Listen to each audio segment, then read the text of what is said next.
My dad works in B2B marketing. He came by my school for career day and said he was a big ROAS man. Then he told everyone how much he loved calculating his return on ad spend. My friends still laugh at me to this day. Not everyone gets B2B, but with LinkedIn, you'll be able to reach people who do. Get a $100 credit on your next ad campaign. Go to linkedin.com/results to claim your credit. That's linkedin.com/results. Terms and conditions apply. LinkedIn, the place to be, to be. We acknowledge the traditional owners of country throughout Australia and recognise their continuing connection to land, waters and culture. We pay our respects to their elders past, present and emerging. Welcome to This Song Is Yours, a music podcast where we chat to a new guest each week, talk about their life and creative endeavours, and talk to them about some of the music they love. Our show works by chatting to our guests about music, but also getting them to make you a playlist of the songs they love. You can find a link to our playlist in the show notes. Welcome to episode 55. I'm your host, Simon Fink. Our guest today is Dulcie. The indie pop band are releasing their debut EP today, entitled Sake of Sound. In today's episode, we're talking with Saskia and Madi from the band about their difficult-to-define sound, running their own label, and once again, we discuss Phoebe Bridgers. Here we go. Our guests today are one half of indie pop band Dulcie. The Perth band are releasing their debut EP entitled Sake of Sound, and it features gorgeous songwriting and incredible harmonies. Please welcome to This Song Is Yours, Saskia and Madi from Dulcie. Good afternoon. How are we? Good. Hello. Thanks for having us. My absolute pleasure. Thank you very much for your time today. How are we both? I'm pretty very good, well. Yeah. Excited. How are you going? I'm very well, thank you. I'm also excited, but I'm excited for you guys. I've got nothing on my end to be excited about. Your EP is out today, which is very exciting. We're super keen. So happy that it's out. It's been a long time coming. So, yeah, very excited. I was going to ask because the EP is out. It's called Sake of Sound. And although you guys have released singles since the inception of the band, this is the first collection of songs. How long has this been in the works in terms of releasing an EP? We started recording this at the end of 2019 and very beginning of 2020. So this record was supposed to come out in about this time last year, but so we're almost we kind of held off because of COVID, and we're pretty much a year behind schedule of when we initially thought we were going to do this, but it's kind of worked out well. We've had more time to sit with the songs and decide what we like about them and whatnot. So it's worked out well, and it's nice to kind of have it off our chests creatively and emotionally and be able to show everyone what we've been doing for the past 18 months. Yeah. Of course. I can imagine that especially if you had something that you wanted to put out to people and let people hear a year ago, sometimes it can be infuriating. I guess there was a range of emotions that you guys probably felt. Yeah. Was there much change? I know you said that it allowed you to kind of sit with them for a little bit and see what happened. Was there much change between songs, from the previous iteration of it until now? Yeah, I think so. I think there's always going to be a evolving, the song's forever going to evolve until you get it down in the studio and, really figure out what you want. But, the songs definitely changed over the past year. But, ever since they went down in the studio, we've just, love them. We can't wait for them to be out. It's going to be so good. Also, I think Ethereal, Sas, correct me if I'm wrong on this, Ethereal actually, if we were going ahead with the normal schedule of the record being out in June or May, Ethereal didn't even exist then. So Ethereal kind of life after the initial release date. We wrote it afterwards during lockdown and in the middle of the year, and decided to record it and put it on the record because we had more time. So there's a whole song on there that wasn't even going to be on there in the first place initially for the first plan, and we had time to write that and we loved it and decided that it fit and it would go on the the EP with the rest. So yeah, worked out well. We have spoken to some bands where, literally that situation where I guess some silver linings is that they've been able to change little bits and pieces that have ended up working out in their favour, or like almost in the same sense of Ethereal being like a single or something else where it's brought a whole different take on what was going to happen. So it is almost, obviously it's not a great thing. We'll say it's a silver lining of COVID that we got Ethereal from that. Yeah, probably not like the best result, but Ethereal is a gorgeous, gorgeous track. Thank you. Lovely harmonies, like the musicality of it. And to my understanding, it was written about, but please correct me if I'm wrong, is swimming and seeing like the marine life interact with one another. Is that right? Or do I just... Okay, cool. No, that was Ash. That's right. Ash was down south in Denmark, my hometown and Tamika's hometown, and her parents just recently moved down there with our families. So Ash goes down there all the time, and apparently she was snorkeling, and she just wrote a poem in her head. So the whole song was actually a poem. So she just wrote it all down, and it started from her snorkeling and looking at all the beautiful marine life and fish and just going, oh my God, they're so beautiful, and we are just as equal to all these fish and all this coral and everything here. So I think it's so beautiful. Bless Ash. I think she said to us when she was first bringing it up, and we kind of like made a bit of fun of her for it, Sappy. But she was like, and they were all just so different, but they were all just swimming around, just getting along, and it made me think about humans. And I was that's what she said. Yeah, that thought. Do you guys find when, because is it all four of you that are primary songwriters? Like, do you all bring different kind of songs to the band? Well, Ash is definitely the main. Sorry, Maddie, you go. Well, I think we were pretty much going to say the same thing. All of us write, but this EP, as it's worked out, Ash sings lead on every song and has kind of been the primary songwriter on like all the tracks lyrically, at least. So it's Ash's kind of moment to shine this EP. Ash's moment to shine. Live, we have a few songs where like Sass and Meeks will sing, or where it's been a more collaborative approach, but and it is collaborative, but this one, like, a lot of it is kind of Ash's experiences and our kind of chiming in at little moments in it.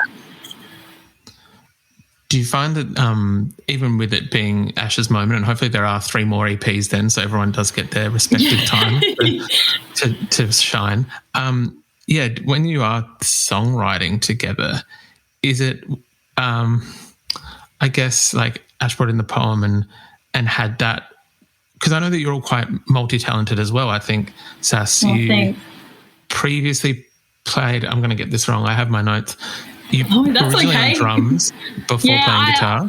I was on drums, but I was very young. I played drums for about like a year, 2 years before I started to pick up the guitar. Yeah. Right. And then, Maddie, you were previously, well, not in the band, but you played violin, and now you're on drums. As a very small child, I did learn the violin and begged my parents to just let me play the drums. And they're probably like, oh, God, that sounds horrible. Well, I feel like violin's one of those things where, like, as a kid, if you're not really on top of it, it can sound quite horrible for a very long time. Like, it's very screechy. The drums kind of, it's just loud all the time. Yeah, it's just loud. But yeah, we all kind of pass around the instruments a little bit, and we're able to kind of jump on each other's kind of thought process and add our thoughts in a little.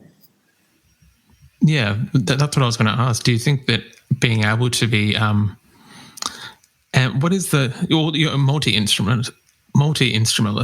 I can't even say it. Playing multiple instruments. You've got this. I had coffee before, and now it's just gone straight shaking to the brain. Yeah, exactly.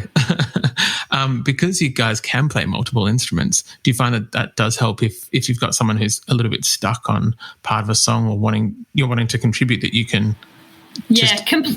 Yeah, 100%. We always help each other out. Like if Maddie's hearing a guitar part, like in Ethereal, for example, that breakdown where it's like do do do do do do, like the I don't know where the synth comes in.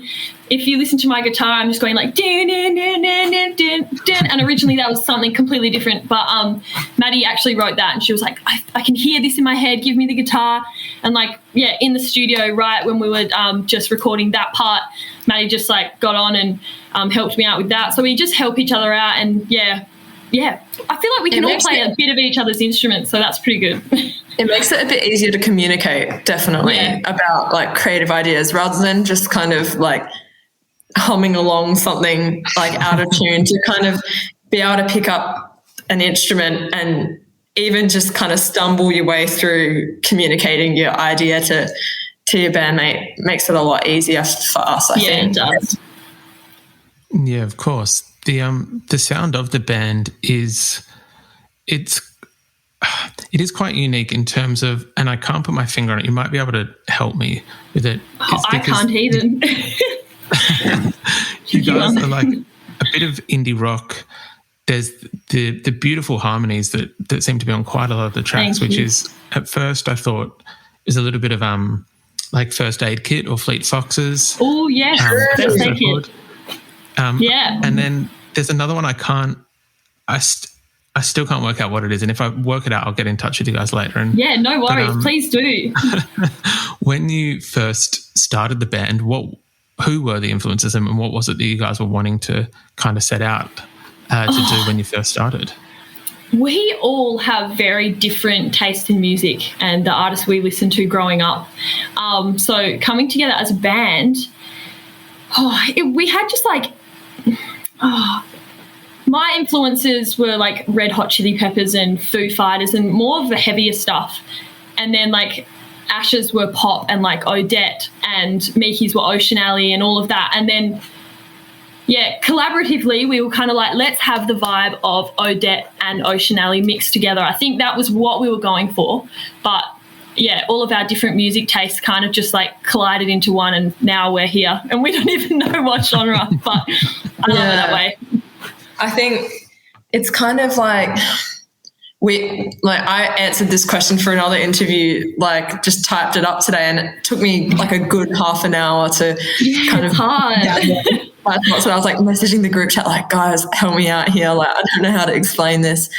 But I think we all have really different musical backgrounds, but we kind of come together and we agree on the important stuff. And I think when we enter into that kind of conversation with an open mind and a collaborative mindset, like all of those influences somehow seamlessly kind of go together into our sound. And I think that's kind of why people can't pinpoint who we sound like sometimes, because it's just we're so lucky that we can draw on such a broad span of musical influence between the four of us. Like, that was great, Maddie. Good job. I couldn't have said it better. I basically wrote it down before, so I had a little bit. I was going to say, that's like a quality soundbite. That could be used as like a little teaser for the episode. Yeah, that could.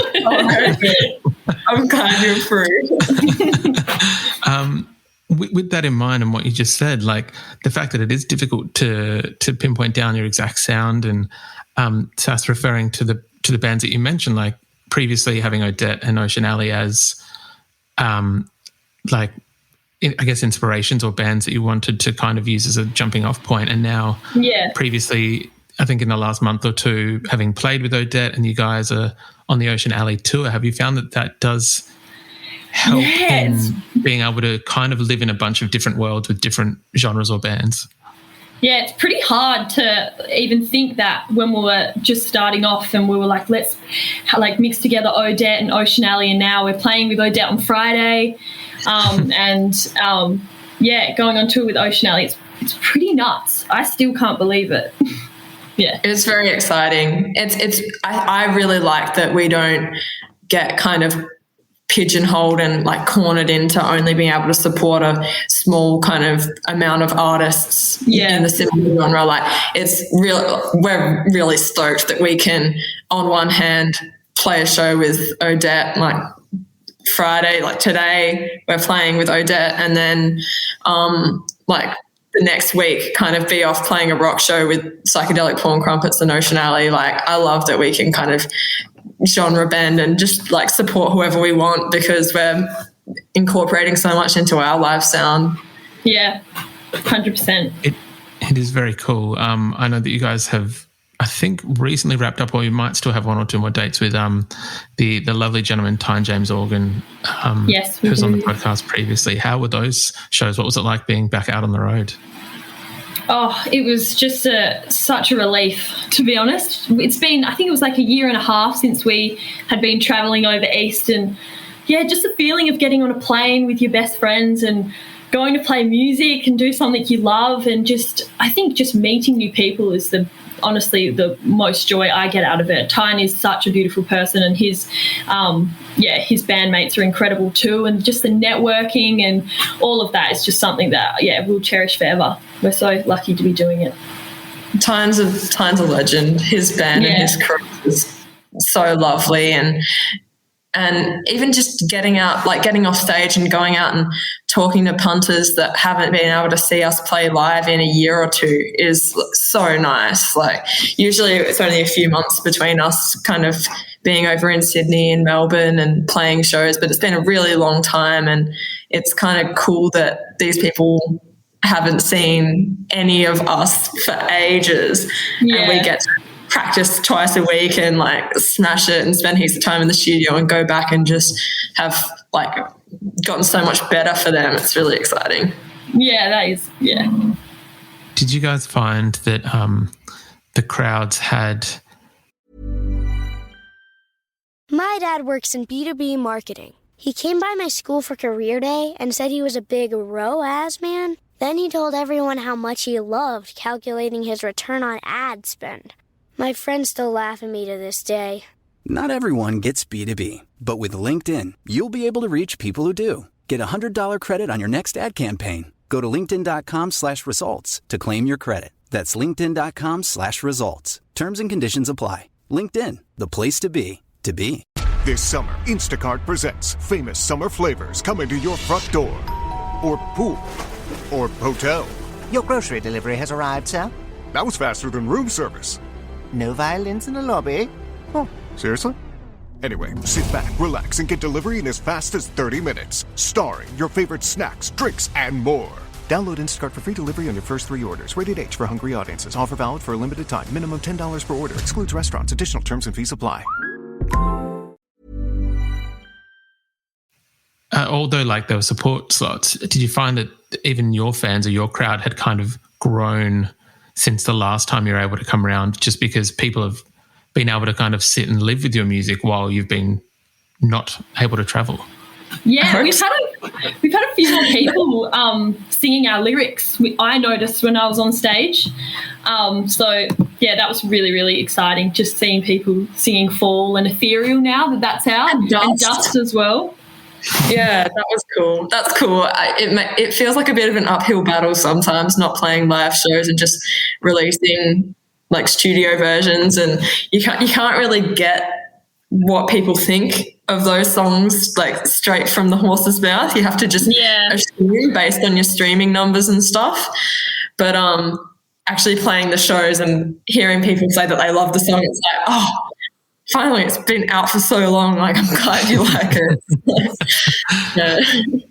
It's good. It's a little bit delayed, but it's good feedback for you guys, which is awesome. Yeah, it's nice to have that good feedback kind of going into release of the EP, because it's taken so long to get out. And, you know, I think we recorded Dust in like, was it November 2019 or February 2020, Sass?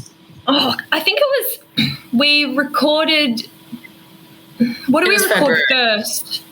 Yeah, February with Sake of Sound and Dust we recorded as like it's been well over a year since we recorded those songs. So to get the good feedback, it's like, oh good, the last year hasn't been a total waste of time. I imagine that's probably a very good feeling. That would have been, yeah, well, we're not even going to talk about that other outcome. No, it's not. The EP you guys are putting out on your own label, on your own imprint, which is Lapis Lazuli. Is that correct? Yes. Yeah. Firstly, did I pronounce it correctly? Yeah, you did. You did. I think so, yeah. A few people pronounce it differently. That's how I say it. When I was having a quick look for it, I also did discover that it is a blue metamorphic rock or stone. Yeah. It's supposed to have certain properties, you know, like I think it's supposed to kind of signify strength and power Good and luck. Yeah.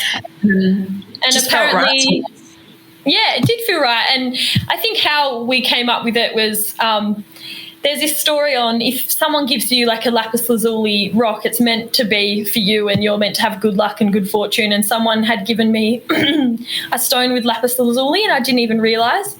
And then, yeah, it was later that week when we were discussing what names we should have. And then Maddie was like, maybe let's just call it that. And at the time it sounded cool. I like it.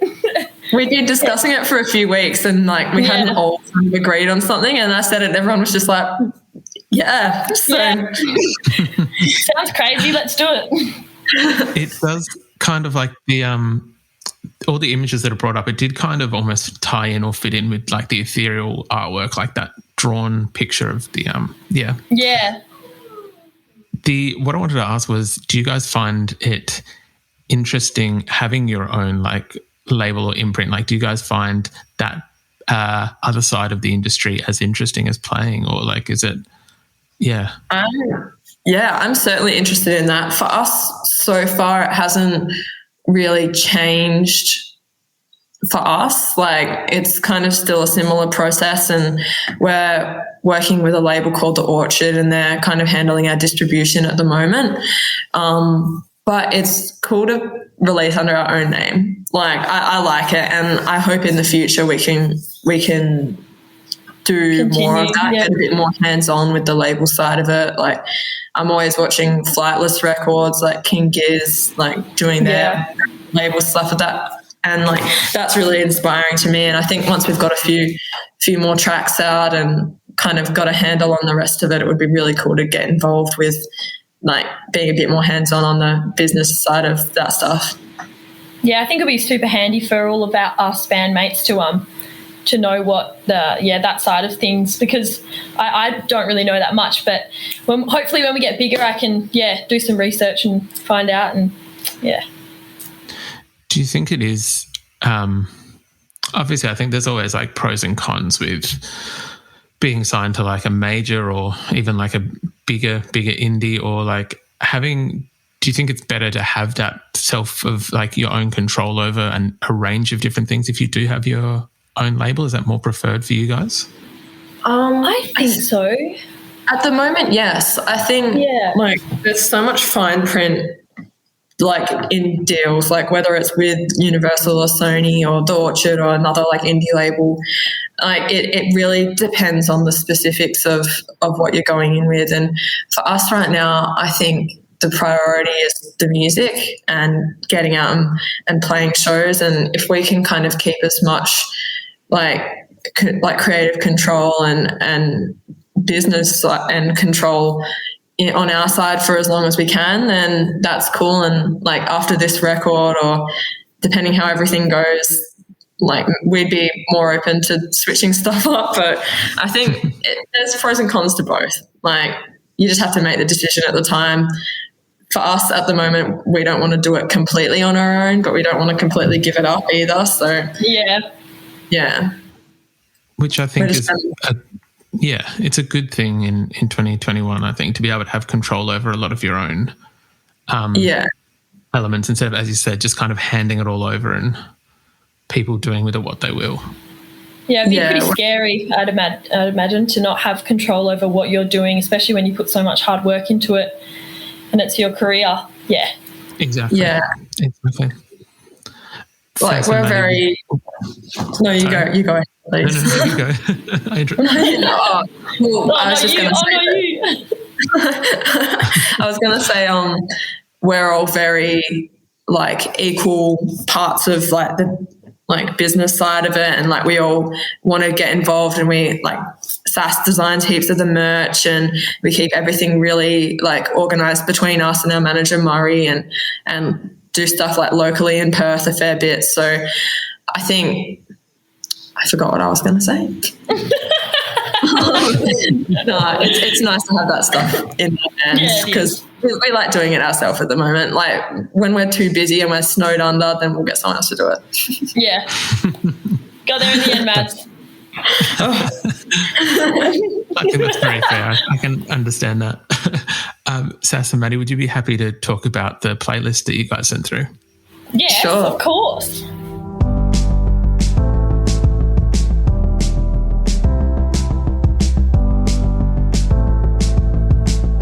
I got some picks from both of you, so we got 5 songs each.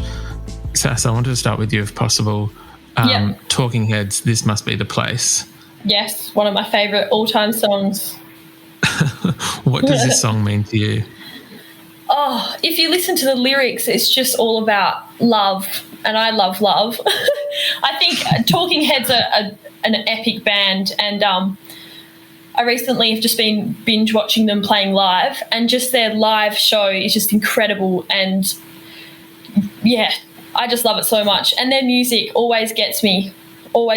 So yeah, I do love that song.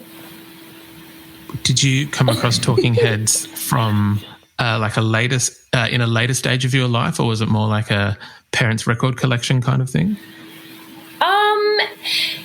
It was more parents' record. My dad and mum have a great taste in music, I think. They would just, it varied from rock to pop to, just jazz and all of that. So I think, it was definitely for mum and dad, and I'm so thankful that they introduced me to Talking Heads and some of the great artists, because you talk to some people now and they have no idea, some incredible artists, and you're just like, what?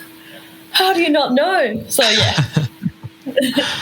There are some bands that I feel like just go under people's radar, but it is always nice when you can show them and introduce someone to like pass it along like a little gem or something. Madi, one song I wanted to talk to yourself about from your picks, I'm not sure if you can see it, and I'll try and put it in the visuals, but there's the Punisher vinyl up there. I was wondering if that was it. I could just see a bit of like blue and red, and I was like, I feel like it's that, but yeah. It 100% is. Any chance to talk about Phoebe Bridgers? You put I Know the End. Oh my God, Phoebe Bridgers. You put I Know the End on your playlist. What does this song mean to you? What attachment does it have to you? I feel like Punisher is a great album as a whole kind of piece of art, but I thought I Know the End was a bit of a slow burner. But I just remember one night like driving in the car with the windows down, and it starts so tame and so controlled, and like just the arrangement of it is crazy. Like you're wondering how she can make it heavier and take it further and further at the end of the song, and you can just see how much time and thought she's put into that track in terms of being true to herself and what she wanted it to be, and in terms of lyrically like saying exactly what she felt, and instrumentally I think it's just a beautiful piece of art. And I just remember driving in the car and just going, oh my God, like at the end of that song, and it's just really stuck with me. And I've had that moment to share with a few friends that had never heard it, like give them that little Easter egg of listening to that track and watching them hear it for the first time. Blown away. Yeah, just watching them go, oh my God. Like, it's just like never gets old, you know? It's a very good feeling when it pays off. I've had that happen with one or two friends where I've played it, and it's been that same incident, same kind of thing. And then I played it for my dad, who went to a Phoebe Bridgers concert and loved it, and played him that song and just didn't understand what had happened, as if like, you know, when he's at the end and like they're yelling and it's like the really big orchestral part, he thought that we'd changed records or that something had happened. So I think it's right. It is a bit wild. I love the like big group kind of harmonies thing at the end, and I've seen like a video, I think Phoebe put it on Instagram, of all of the people standing in the studio around the mics, like just stacking those harmonies and doing that big kind of group harmony chorus thing at the end. And that definitely gave it some context for me. And it takes a few listens, I think, to understand. It definitely takes a few listens. What's going on and how it makes sense to get to the end of the song and know what's going on. 100%. Did you see that video? I think it was the same possible video where they're doing the screaming and they're trying to teach, I think it's herself. Yeah. I have seen that. Yeah, a friend told me the other day, because obviously Phoebe did the Better Oblivion record with the guy from Bright Eyes, and she called him up or asked him how do I scream, and he was like, what do you mean, just scream? And she did, and just even if it's not your genre or what you normally do, if you just commit to it and you really want to do it, you can scream on your record, go for it. 100%. It's still not a bad excuse to call up someone from Bright Eyes just to ask them that, but yeah, definitely. Hey, I'm a scream on my record. The last track I wanted to talk about, Sass, it was a pick of yours, but the question is open to both of you. The track is Weightless by Spacey Jane. And obviously another Perth band. As I mentioned just before we started recording, this episode is paired, we do 2 episodes a week. The other guest this week is Sly Withers, also a Perth band. What is going on in Perth? Why do you guys produce such high quality acts? Oh my God, that's so nice. Thank you. I feel like there's just so many talented people in Perth, and from Spacey Jane, from Sly Withers, everyone is just the community we have as Perth artists is incredible. I don't know. I think everyone's just super talented. But Spacey Jane. Sorry, you go, Mads. No. I was going to say, I think the difference between Perth and some other major cities is that there's really good supportive music scene here. We all really love to see each other grow and succeed. And I think that is part of it. And being so isolated, you just have to give it a red hot crack for it to cut through into Triple J and especially internationally. So I think it just pushes everyone to write great songs. Yeah, I never thought of that, Mads, but it's very true. Maddie, I feel that you're full of really good quotes or quotable quotes today. Can you just remember all of these, Mads, for our next interview? Yeah, this is about write them down. This is about all I have to say, so I'll probably just be repeating it every interview for the whole EP. So I'll try and give some exclusive bits. I'll send the podcast through in little bite-sized bits so you can just play them every time you have an interview if you need, just as a little sound bite for. Yeah. Oh, sorry. Exactly. Sass and Madi, thank you very much for your time today. I do appreciate it, and congratulations again on the EP, which is out today. Oh, thank you so much, Simon. Lovely chatting to you.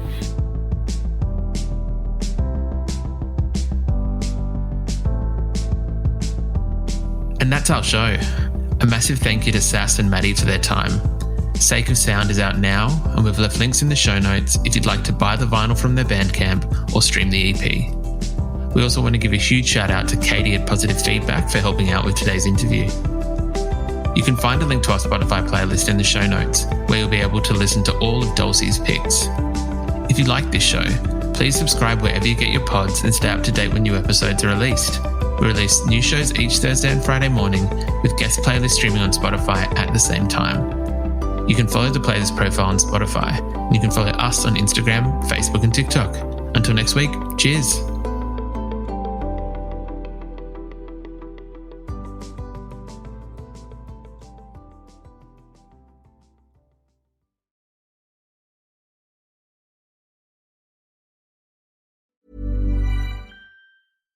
This podcast is brought to you by eHarmony, the dating app to find someone you can be yourself with. Why doesn't eHarmony allow copy and paste in first messages? Because you are unique, and your conversations should reflect that. eHarmony wants you to find someone who will get you. How are you going to know who gets you? If people send you the same generic conversation starters they message everyone else. Conversations that actually help you get to know each other. Imagine that. Get who gets you on eHarmony. Sign up today.